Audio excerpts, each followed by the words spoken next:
디모데후서 1장 7절로 8절 말씀입니다. 디모데후서 1장 7절로 8절 말씀, 신약성경 342페이지 전해 있습니다. 신약성경 342페이지 디모데후서 1장 7절로 8절 말씀입니다.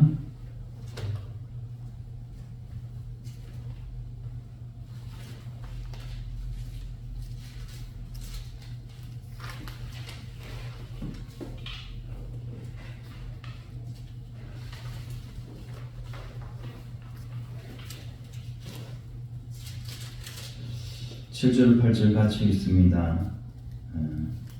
하나님이 우리에게 주신 것은 두려워하는 마음이 아니요 오직 능력과 사랑과 절제하는 마음이니, 그러므로 너는 내가 우리 주를 증언함과 또는 주를 위하여 갇힌 자 된 나를 부끄러워하지 말고 오직 하나님의 능력을 따라 복음과 함께 고난을 받으라. 아멘. 우리 오늘은 영교회 1주년 설립 감사 예배를 드리고 또 고난 주간을 시작하는 주일입니다. 그래서 오늘 말씀의 제목이 복음과 함께 고난을 받으라라는 제목으로 말씀을 전합니다. 우리 호주에 이민 간 이 교포가 우리나라 고국에 들어와서 고속도로 그 주변에 흐드러지게 피어있는 그런 개나리를 보면서 이 개나리가 너무나 이뻐서 그 꽃을 꺾어다가 자신들이 사는 호주에 가지고 가서 심었습니다. 호주는 늘 날씨가 따뜻하고 또 공기도 맑아서 꽃이 잘 피겠지 이렇게 하고 잘 자라는 것을 보게 되었는데요. 나무는 잘 자라고 무성하게 또 잘 이렇게 또 나무가 크는 것을 보는데 꽃이 피지를 않는 겁니다. 그래서 2해 기다리고 3해 기다리고 계속 기다리다가 꽃이 결국은 피지 않더라는 겁니다. 근데 알고 보니까 개나리는 혹한에 겨울을 지나야만 꽃이 피는 식물이더라고요.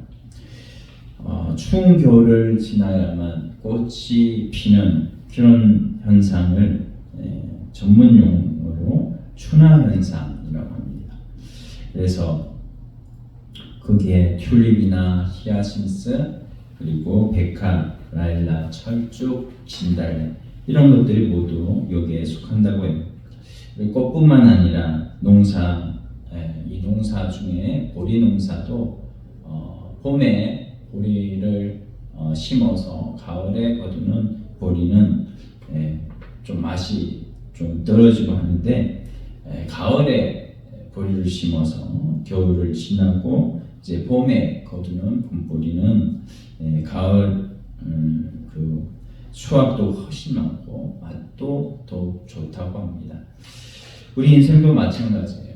우리 인생도 때론 우리가 고난도 없고 또 참 평안하게 이렇게 지내는 인생이 참 좋다고 생각하지만 그렇지 않고 우리가 어릴 때 많은 고난과 어려움을 겪은 그런 사람이 비교적 더 책임감도 있고 헌신적인 삶을 사는 것을 우리가 보게 됩니다.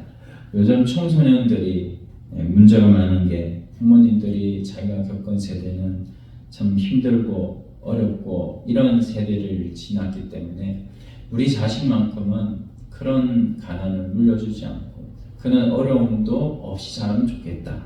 그래서 온실속의 하초처럼 키우니까 이 자녀가 어릴 때는 별로 어려움이 없다가 이제 장성해서 이제 어려움이 오는 것을 보게 됩니다. 그래서 참을성도 없고 힘든 일을 잘 하지 못하고 또 남이 자기를 위해서 해주는 충고도 잘 듣기 싫어하는 것. 우리가 그리고 사람들과 잘 어울리지 못하고 다른 사람을 위해서 희생하거나 또 더 헌신하는 일도 보기가 힘이 듭니다. 우리의 인생도 마찬가지. 교회 역사를 보면 고난이 많을 때는 이 교회가 참 뿌리가 깊게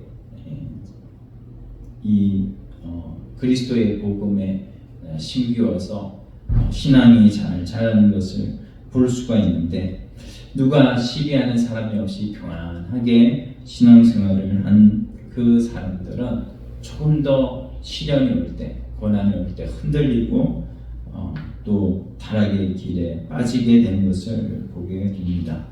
우리가 어렸을 때만 해도 신앙생활하기가 좀 어려웠죠. 저는 시골에서 자랐는데 시골 교회에 사람이 그때는 좀 있어서 그래도 전도를 하면 젊은 청년들이, 여청년들이 많이 오는데, 그런 여청년들이 이제 오면 그 부모가 그 여청년들이 교회 오는 걸 탐탁치 않게 해요. 왜냐하면 유교 문화가 많이 있어서 이 교회에 여청년들이 이렇게 오니까 그 여청년들을 못 오게 와서 교회에 와가지고 막 고함을 지르고 빨리 나오라고 그러고, 그리고 심지어는 바깥 출입을 못하게 머리를 깎아버리는 이런 부모도 있는 것을 보게 됩니다. 그런 고난을 당하면 중도의 신앙을 포기하기도 하고, 또 그런 고난을 통해서 또 신앙이 오히려 더 견고해지는 것을 보게 되는데, 우리가 오늘 디모데후서 1장의 주제는 복음과 함께 고난을 받으라 라는 주제입니다. 복음에는 이 고난이 따른다는 것을 다시 한번 우리가 이 고난 주간을 시작하면서 한번 살피고, 우리가 어떤 어려움이 있더라도 이 복음을 믿는 믿음만은 끝까지 지키는, 그래서 더 많은 믿음의 열매들을 맺는 우리 성도님들이 다 되시기를 바랍니다. 첫 번째로 우리가 살펴보고자 하는 것은 복음과 고난은 함께 오는 것이다 라는 것입니다. 본문 8절 말씀을 보니까, 그러므로 너는 내가 우리 주를 증언함과 또는 주를 위하여 갇힌 자 된 나를 부끄러워하지 말고 오직 하나님의 능력을 따라 복음과 함께 고난을 받으라 라고 말씀했어요. 이 본문에서 복음과 함께 라는 말은 복음을 위하여 라는 말로 바꿀 수 있습니다. 그래서 복음을 믿고 따르기 위해서는 고난도 함께 따른다는 말씀이고, 복음을 전하기 위해서도 고난이 따른다는 말씀입니다. 그래서 복음과 고난은 언제나 함께한다. 우리 지난주의 말씀을 살펴보면서 지난주에 나를 따라오려거든 예수님이 제자들에게 자기를 부인하고 자기 십자가를 지고 나를 쫓을 것이니라, 나를 따를 것이니라 이렇게 말씀하셨어요. 그래서 우리가 복음과 함께 주님을 따른다는 것이 바로 고난의 길이라, 그 고난의 길로 내가 접어들었다는 것을 우리가 생각하면 복음으로 좋은 것도 있고, 또 복음으로 좋지 않은 고난도 때로는 우리에게 찾아올 때에 어렵고 힘들어도 그 복음을 부끄러워하지 않고 주님을 따를 수 있을 줄 믿습니다. 복음은 기쁜 소식이고 좋은 소식인데 우리에게 엄청난 복을 주는 것이 당연한데도 왜 거기에 고난을 함께 두셨는가? 복음을 믿고 따르면 좋은 일만 있어야 하고, 복음을 전하고 다니면 좋은 일만 생겨야 되는데 그런 좋은 일에 왜 고난을 함께 주셨는가? 하나님께서 우리를 구원하시는 일에 이 고난을 함께 가지고 오셨습니다. 하나님께서 우리를 구원하시면서 성자 하나님이신 예수님을 사람으로 보내고 십자가의 고난을 받게 하심으로 우리를 구원해 주셨어요. 하나님께서 왜 이런 방법을 취하셨을까? 그냥 하나님께서 고난을 통하지 않는 방법, 그냥 내가 이제는 너희 죄를 모두 사해 주노라, 이제는 죄 짓지 말고 하나님 앞에 똑바로 살아라, 말씀 지켜 살아라, 이렇게 말하면 될 것인데 왜 이렇게 성자 하나님까지 보내시면서 또 십자가에 못 박혀 죽게 하셔서 우리에게 고난을 당해서 구원을 이루게 하셨을까? 우리가 또 이거를 잘 이해를 하지 못하는 사람들이 또 이거를 질문을 또 하는 사람이 있는데, 또 우리 교회는 또 그런 질문을 하는 사람도 없습니다. 잘 우리가 이해되지 않아도 또 이것은 하나님이 말씀하셨기 때문에, 하나님이 구원 얻게 하는 방법이 예수 그리스도의 십자가를 믿음으로 구원 얻게 하는 방법이기 때문에 우리가 그저 따르는 것이겠죠. 우리가 분명한 것은 하나님께서 이 세상 인간을 창조하신 후에 그 인간이 하나님의 명령을 받았어요. 창세기 2장 16절 17절 보면은 여호와 하나님이 그 사람에게 명하여 이르시되 동산 각종 나무의 열매는 내가 임의로 먹되 선악을 알게 하는 나무 열매는 먹지 말라는 내가 먹는 날에는 반드시 죽으리라 하시니라. 이렇게 말씀하셨는데, 우주 만물을 창조하시고 에덴 동산을 창설하시고 하나님이 첫사람 아담을 창조하신 후에 처음으로 주신 명령이 바로 선악을 알게 하는 나무를 먹지 말라. 이것을 아담이 먹고 나서 육신의 죽음이 왔죠. 육신의 죽음이 오고 그 육신의 죽음은 결국 영원한 죽음이고, 영원한 죽음, 영원한 지옥 형벌인데, 구약 성경의 선지자들은 이걸 가지고 인간의 죄악성에 대해서 경고하고 그래서 회개하라고 계속해서 말씀을 전했죠. 구약의 제사제도는 죄를 범한 인간의 제물의 짐승에 대해서 그 제물이 대신 나를 위해서 죽고 내가 죄사함을 받는 이런 제사제도를 주셔가지고, 속죄는 반드시 뭐가 있어야 되느냐? 피 흘림이 있어야 된다. 피가 없이는 속죄가 없다라는 것을 구약의 제사제도를 통해서 우리에게 가르쳐 주셨어요. 이 구약의 율법은 인간이 얼마나 죄인인가를 가르쳐 주시는 거예요. 율법을 통해서 우리는 죄를 깨닫고요. 내가 죄인이다. 내가 죄인이기 때문에 나는 죄사함을 받아야 된다. 그런데 그 죄사함을 받는 것은 제사제도를 통해 가지고 이 짐승이 죄를 짓지 않았음에도 나의 죄를 이 짐승에게 내가 안수함으로 이 짐승이 내 죄를 가지고 가고 이 짐승이 대신 죽음으로 내가 죄사함을 받았다라는 이 제사제도를 통해서 내가 속죄함을 받는 것은 피 흘림으로 가능한 것이구나. 그것을 깨닫게 되고, 이 제사제도를 통해서 내가 죄사함을 받고 죄사함 받은 그것을 믿음으로 말미암아서 점점 죄를 안 짓게 되는 이 사람이 바로 구원을 얻게 되는 것이죠. 그래서 이것을 그들이 알지 못했을 수도 있어요. 왜냐하면 이 제사제도를 통해서 미래에 오신 메시아를 믿는 믿음을 그들이 미래에 오신 메시아에 대해서 확실히 모르기 때문에 믿지는 못했을지라도 하나님을 믿는 신앙으로 그들이 그들의 신앙을 지켰고 그들이 끝까지 그 신앙을 지킴으로 말미암아서 천국 영생을 얻은 줄로 믿습니다. 제가 어떤 천주교인한테 물어보니까 이 천주교인이 천국 갈 수 있냐고 묻는 저에게 대답을 하더라고요. 천국에 못 갑니다. 이렇게 대답을 하더라고요. 왜 천국을 못 가나요? 그러면 다윗은 지옥 갔나요? 다윗이 얼마나 큰 죄인이었습니까? 그는 우리아의 아내를 범하는 죄를 저질렀고, 그리고 우리아를 전쟁터에 나가서 죽게 하는 그런 사람이었습니다. 그런데 그가 지옥에 갔나요? 지옥에 말을 못하더라고요. 우리는 다 죄인이에요. 죄인인데 이 죄인이 예수님을 붙들고 천국에 가는 것이 바로 하나님께서 우리 구약에서 우리에게 알려주시는 것이죠. 우리가 죄인임에도 불구하고 예수 그리스도만이 우리의 길이요 진리요 생명이고, 우리 유월절 어린 양으로 오신 예수 그리스도를 믿음으로 구원을 얻는다는 것을 이 십자가의 고난을 통해서 하나님이 우리에게 가르쳐 주시고, 이제는 우리가 복음을 믿고 따르는 것도 바로 고난을 통해서만 가능하다라는 것을 또한 우리에게 가르쳐 주십니다. 그래서 고난을 당해보지 않은 사람은 예수님을 그리스도로 믿을 수 없는 것임을 우리가 좀 알아야 되겠습니다. 예수님 정말 예수님께서 이 산상보훈의 말씀, 그 말씀이 바로 우리가 복음을 믿고 따르는 것이 바로 고난을 당하는 그 당함을 통해서 복음을 믿고 따르는 것임을 말씀해 주셨어요. 누가복음 6장 20절 말씀에 보면 너희 가난한 자는 복이 있나니 하나님의 나라가 너희 것이며 이렇게 말씀하셨고, 이어서 지금 줄인 자가 복이 있고 지금 무는 자가 복이 있다.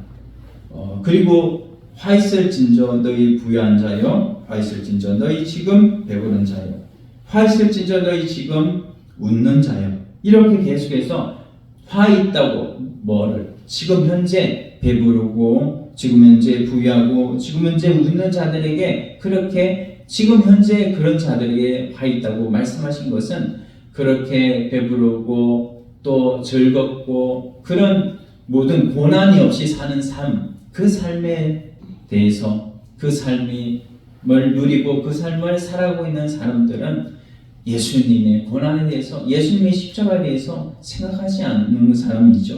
그 사람들은 장래에 어떻게 될 것을 또 말씀하셨는가? 그것은 장래에 그 사람들이 이제는 줄이게 될 것이라고 말씀하셨고, 애통하게 될 것이라고, 울게 될 것이라고 말씀하셨습니다.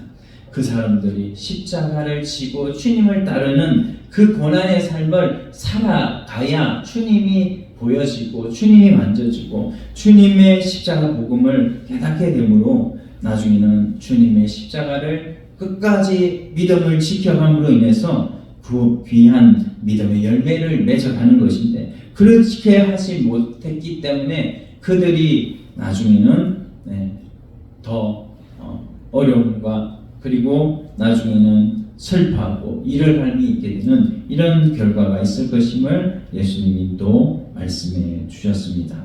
우리가 다 그런 것은 아니지만 비교적 가난하고 힘든 삶을 산 사람들이 여러 고난을 통과해서 신앙이 더 잘 성숙되고 더 잘 성숙한 신앙을 가진 것을 우리가 볼 수가 있어요. 그런데 비교적 부자로 잘 사는 사람들은 자신의 비참함을 깨닫지 못하고 이 세상으로 행복하게 살고 이 세상 기쁨이, 이 세상 즐거움이 그들에게 있음으로 인해서 그리스도의 십자가를 그리고 믿음과 천국에 대해서 귀하게 여기지도 않는 것을 우리는 보게 됩니다. 그래서 복음을 우리가 따르는 것도 바로 이런 고난을 통해서 복음을 따라가는 것이다. 복음을 전하는 일도 마찬가지예요. 바로 고난을 통해서 복음이 전해지는 것입니다. 복음 전한다는 것은 참 귀한 일이에요. 이렇게 복음을 전하면 어떤 일이 벌어집니까? 나도 살고 다른 사람도 살게 되는 놀라운 일들이 벌어지게 되죠. 그렇게 복음을 전하는 일은 엄청난 일을 하는 거예요. 그로 인해서 영원한 하나님 앞에 영생을 이루게 가게 되니까 얼마나 좋아요. 그런데 참 이상한 게 있는데, 복음을 전하는 그 사람들에 대해서 복음을 받은 사람들이 별로 감사치 않은 거예요. 괜히 쓸데없는 거 가르쳐줘서 괜히 고생만 하게 만든다. 괜히 이렇게 말하는 사람들도 또한 있는 것을 보게 됩니다. 목회자들도 복음을 전하는 이 사람들이 별로 대우를 받지 못하고 세상 축복이나 가르치고 재미있는 세상의 윤리 도덕이나 가르치는 목회자를 좋아하고 그런 곳에 사람들이 또 많이 모여요. 그러나 고난을 당하면서도 전하는 복음이 진짜 복음이고요.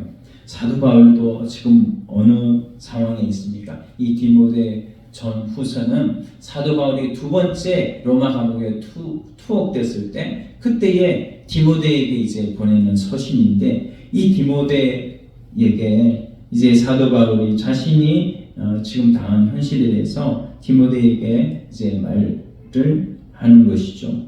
이 사도 바울이 감옥에 투옥된 것은 사도 바울이 배운 것이 없어서 똑똑하지 못해서 바보처럼 고난을 당한 것도 아니고 감옥에 갇힌 것도 아닙니다.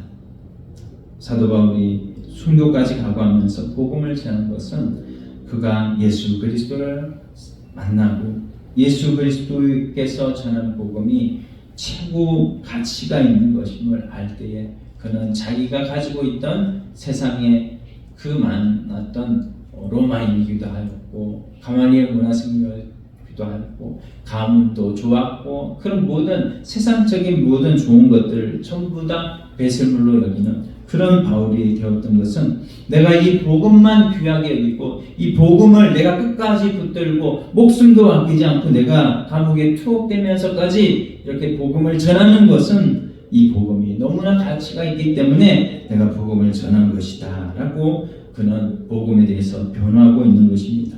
오늘 우리들 복음에 대해서 복음은 고난과 함께 온다. 이것을 우리가 반드시 붙드시기를 바랍니다.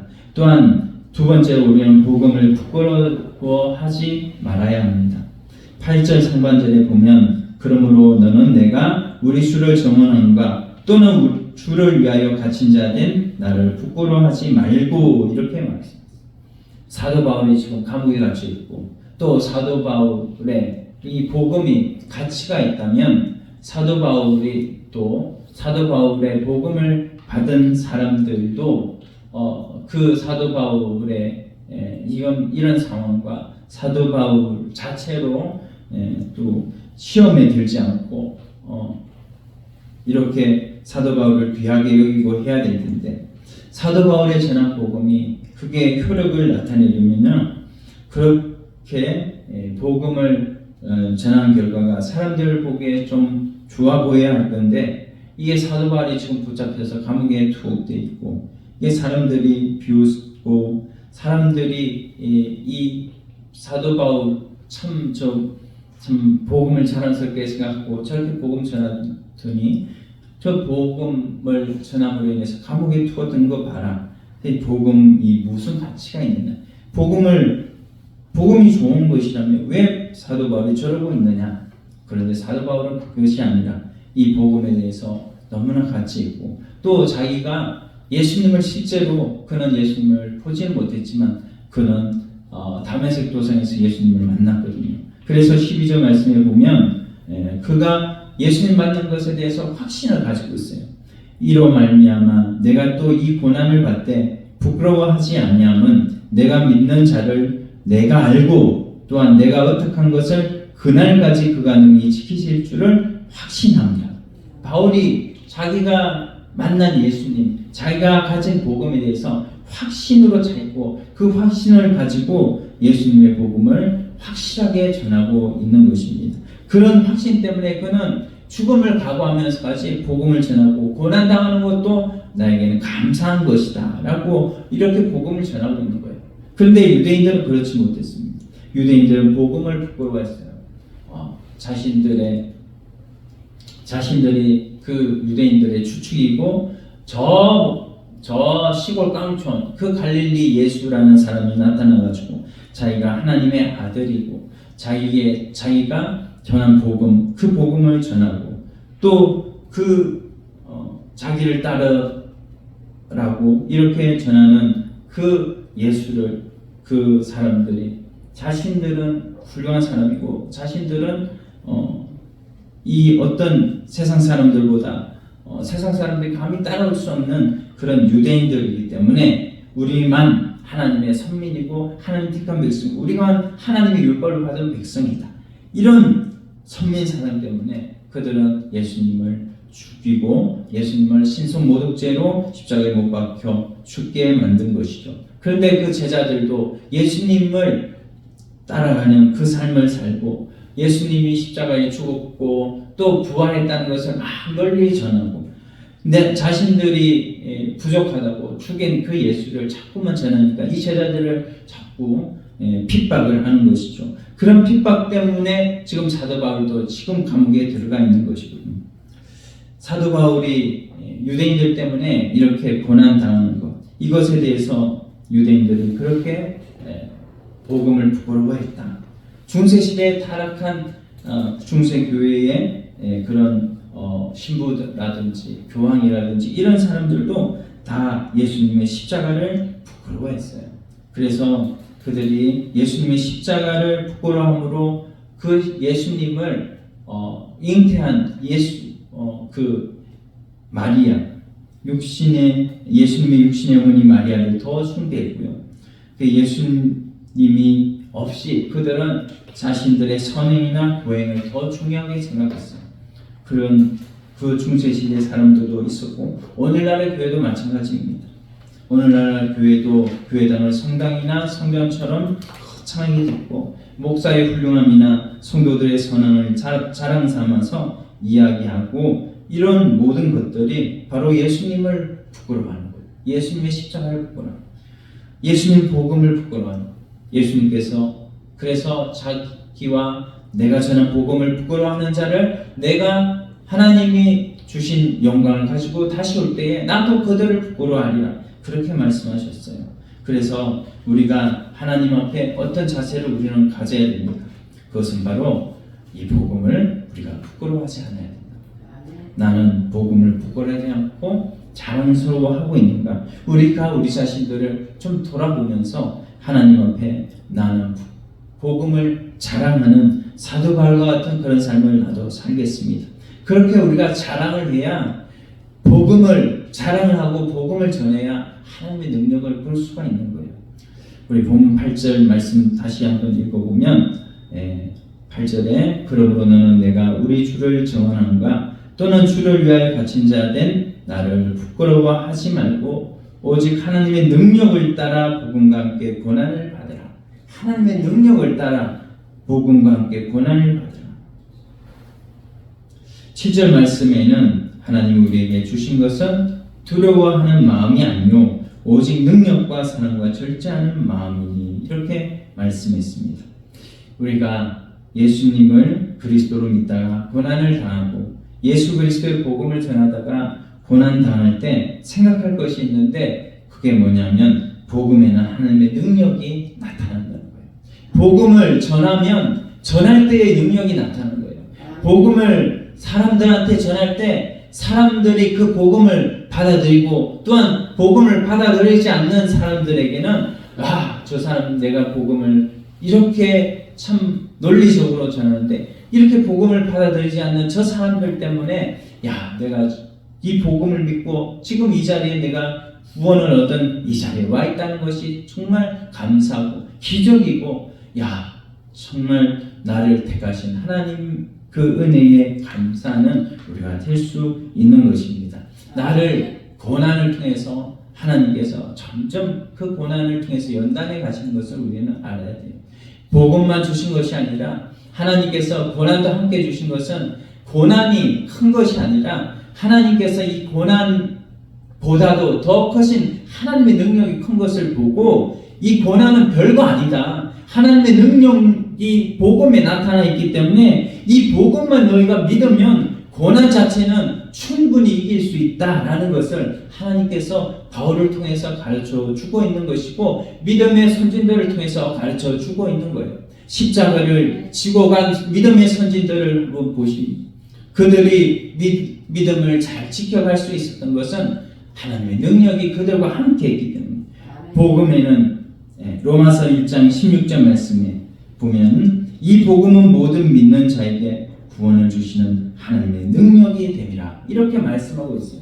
하나님의 능력을 확신한다면 하나님의 능력을 믿는다면 우리가 그 믿음대로 하나님 앞에 하나님의 주신 명령을 가지고 열심히 전하고 열심히 그 믿음대로 내가 복음을 따라서 살고 그렇게 자기를 부인하고 자기 십자가를 지고 주님을 따라가기만 하면 이 복음에는 하나님의 능력이 나타나기 때문에 분명히 고난도 때로 올지라도 시련이 때로 올지라도 환난이 때로 올지라도 인생의 쓰디쓴 경험을 내가 할지라도 나중에는 그 경험을 통해서 그 고난을 통해서 그 환난을 통해서 나를 천국같이 쓰시기에 합당하도록 하나님께서 만들어가는 복음 이 고난이라는 것을 우리가 알고 하나님 앞에 날마다 우리는 믿음으로 승리하는 우리 모두가 되기를 소원합니다. 고난 주간을 앞에다 두고 우리가 하나님의 고난에 대해서 우리가 주님을 따라가려고 하면 분명히 고난이 따라온다는 것을 우리가 지난 시간과 이번 시간을 통해서 배웠습니다. 여기 복음과 함께 고난을 받으라 라는 말씀을 우리가 하나님의 말씀으로 받고 이제는 내가 고난에 대해서 하나님이 주시는 고난 그것을 우리가 벗어나면 안 됩니다. 고난은 하나님이 받으라고 했어요. 우리가 받을 고난이라면 하나님의 능력을 확신하고 내가 이기겠습니다. 하나님 나에게 힘 주시옵소서, 능력 주시옵소서, 내가 하나님을 믿고 따르겠습니다. 하나님 앞에 그렇게 기도할 때 하나님이 나에게 능력 주시고 나에게 넉넉히 이길 수 있는 힘을 주시고 모든 믿는 자에게 구원을 주시는 하나님의 능력이 되는 복음의 능력을 우리에게 확실하게 보여주실 줄 믿습니다. 믿는 자가 보이는 거예요. 믿는 자가 하나님의 능력을 체험하는 거예요. 믿는 자가 하나님의 영광을 보게 되는 것입니다. 그럴 때 나중에 하나님께서 영광으로 갚아주실 것을 기대할 수 있고 그리고 이 믿음 안에 서서 당당히 오늘도 살아가는 주의 자녀가 되기를 소원합니다. 오늘 말씀 생각하시면서 기도하시다. 우리 기도